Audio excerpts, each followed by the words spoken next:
Почна да тече рокот од 20 дена во кој Христијан Мицкоски треба да ја поднесе програмата и составот на идната влада. Лидерот на ВМРО ДПМН денеска во претседателскиот кабинет од шефицата на државата го доби мандатот за составување на новата влада.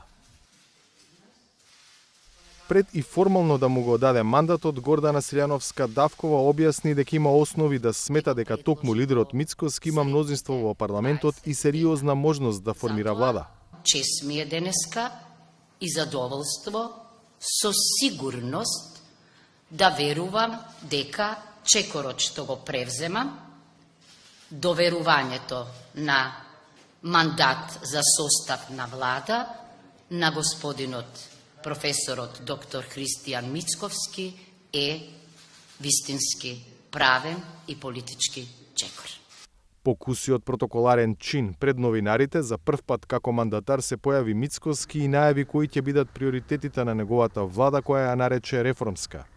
Сакам да најавам дека набрзо денеска ќе биде составена новата влада, реформска влада, влада која што ќе има основна цел и задача да се занимава со реформите, да ги движи процесите напред, да не тонеме како држава и како општество во политичкото мучуриште на меѓуполитички препирки, туку да ја развиваме нашата држава, граѓаните во Македонија да се чувствуваат убаво, да нема граѓани од прв и втор ред, сите ние да бидеме подеднакви, да ги задвижиме работите во економијата, реформи во економијата, еден силен инвестициски циклус во економијата, тоа е она кое што граѓаните го очекуваат од нас. Истовремено, владењето на правото ќе биде наша основна водилка, нешто кое што изостануваше, би рекол, овие 7 години. Ние продолживме да тонеме на сите мерења, на сите релевантни рангирања.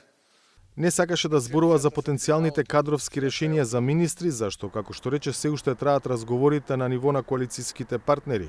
Неколку пати повтори дека луѓето ќе бидат во фокусот на идната влада и најави дека тој и министрите ќе бидат слуги на граѓаните и на нивните интереси. Мицкоски ја повтори позицијата за употребата на уставното име, зашто веќе од Атина стигнаа сериозни предупредувања. Како човек кој што ќе ја предводи, би рекол, владата, сум обврзан да ги почитувам законите и уставот.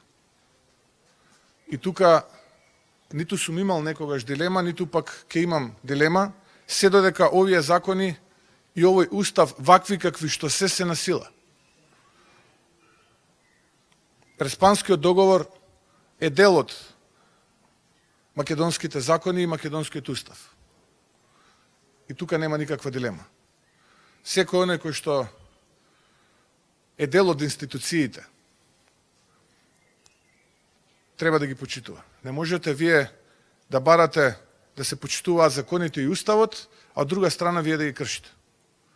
Но исто така, очекувам да градиме добрососедски односи, на принципијална основа, конструктивна основа, добрососедски односи кои што доликуваат на 21. век. Немам намера, условно кажано, талибански да се однесувам, ниту пак очекувам некој талибански да се однесува. Моето човеково загарантирано право е право кое што е над сите права. И тука нема да имам никаква дилема.